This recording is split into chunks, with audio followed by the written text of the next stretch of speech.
parabolic beam.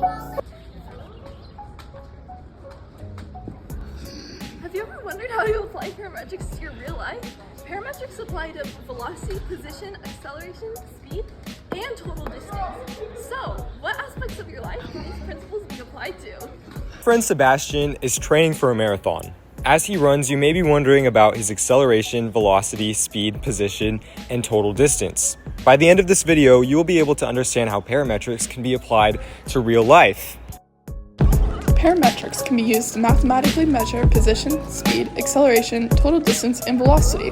For each parametric vector, different formulas are used and applied, but share the similarity that x of t is how far the object is in the horizontal direction of time, and y of t is how far the object is in the vertical direction of time. Let's get parametric with it!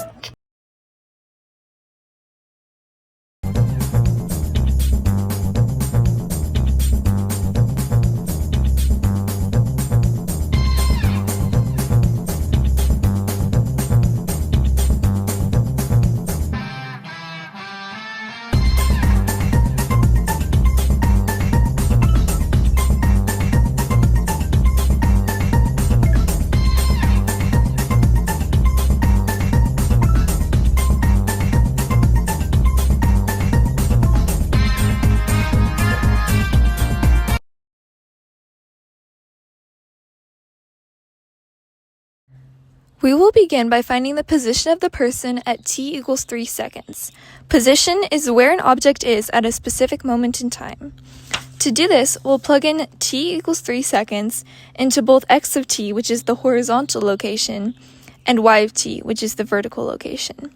We can do this by plugging each of the equations into the calculator, with x of t as y1 and y of t as y2. Plug in 3, and we get 0.8488 for x of 3, and 11.9699 for y of 3. This is the position vector of the person at t equals 3 seconds.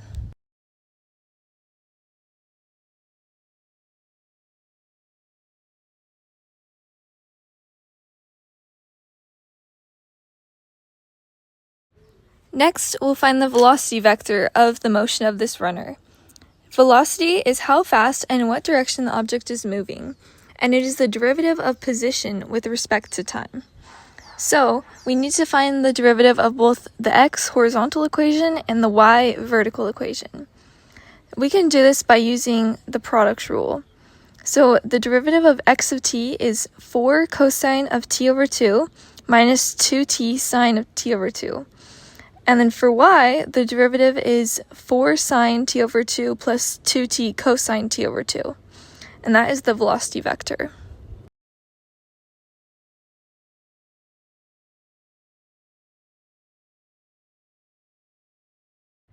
Now we will find the runner's speed at t equals 3 seconds. Speed is the magnitude of the velocity vector, so it includes how fast the object is moving, but not the direction. So, to find the runner's speed, we can plug into our calculator both the x and y equations. Then we can use the derivative function to find the derivative of each of them at t equals 3 seconds. We find that the derivative of x at 3 is negative 5.7020, and that the derivative of y at 3 is 4.4144. When we plug this into the speed formula, which is square root of derivative of x squared plus derivative of y squared, we find that the speed is 7.2111 meters per second.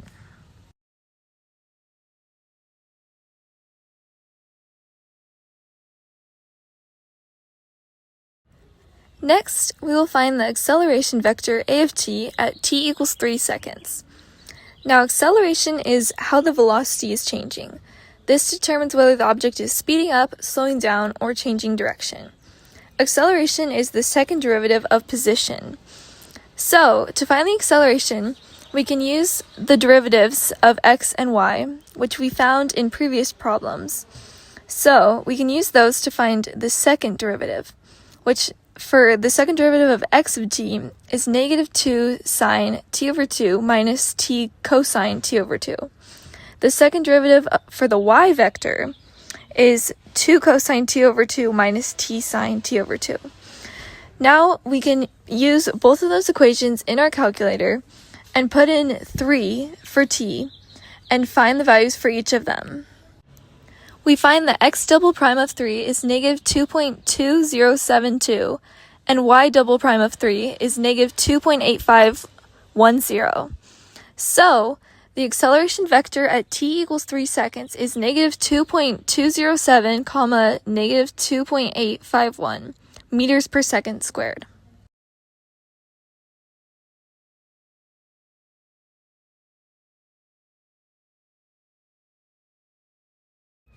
Finally, we can find the total distance traveled from t equals 0 to t equals 6 seconds.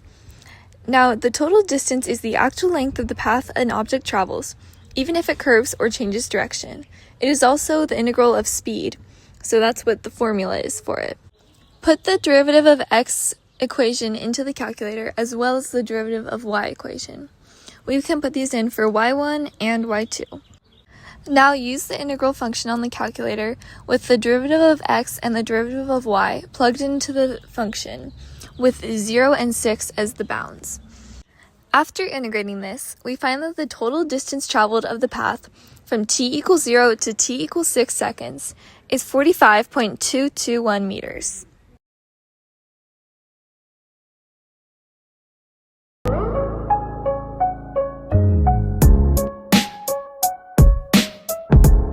We use parametrics to calculate the runner's position, Velocity, acceleration, speed, and total distance traveled. Parametrics can help us to model real-life situations as well as simulations in video games. such as our Subway Surfers example. The position vector tells you where an object is at a specific time.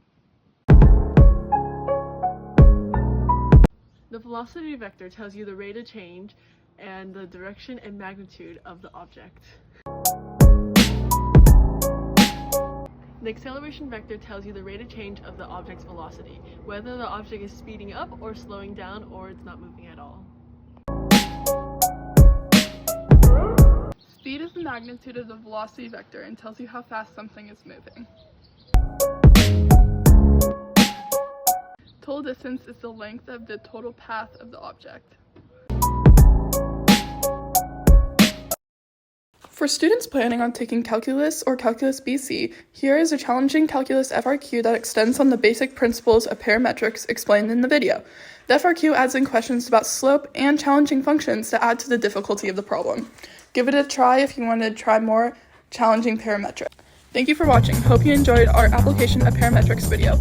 Practice more parametrics through problems provided on Khan Academy or College Board FRQs from previous exams.